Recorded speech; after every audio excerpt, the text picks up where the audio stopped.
Kumuha tayo ng update sa lagay ng sitwasyon sa Parañaque Integrated Terminal Exchange o PITEX hinggil sa nagpapatuloy na pagdagsa ng mga pasahero mula sa kani-kanilang mga probinsya. Si Bernard Ferrer ng PTV sa Balitang Pambansa Live. Bernard?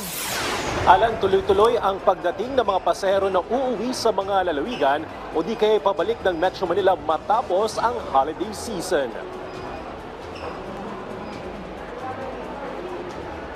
Pauwi sa Samar si Linda at kanyang pamilya matapos ang mahigit isang linggo sa Metro Manila para sa Pasko at Bagong Taon. Maagang dumating sila sa PITX ngayong araw. Iniiwasan kasi nilang matraffic ngayong may pasok na sa trabaho at eskwelahan ng ilan nating kababayan. Nahirapan ka ba Hindi na. Hindi naman po. Madali lang naman po. 23 pa kami dito dumating sa galing Samar. Kumusta ang experience mo dito sa Manila? Ay, happy.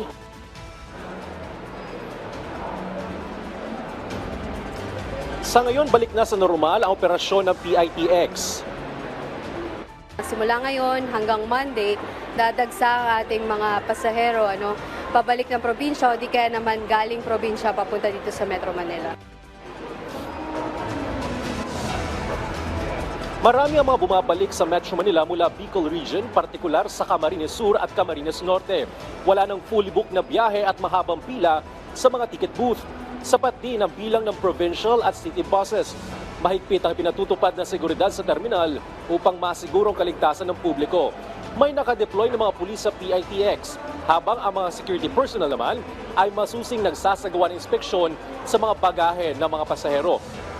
Bukod dito, patuloy na nagbibigay ng tulong ang information counter ng PITX sa mga pasahero, lalo na sa mga nangangailangan ng direksyon o impormasyon tungkol sa kanilang biyahe.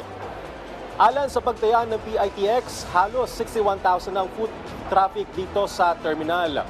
Patuloy naman ang kanilang paalala sa mga kababayan natin na iwasan na ang pagdadala ng sharp objects o flammable materials. Balik sa iyo, Alan.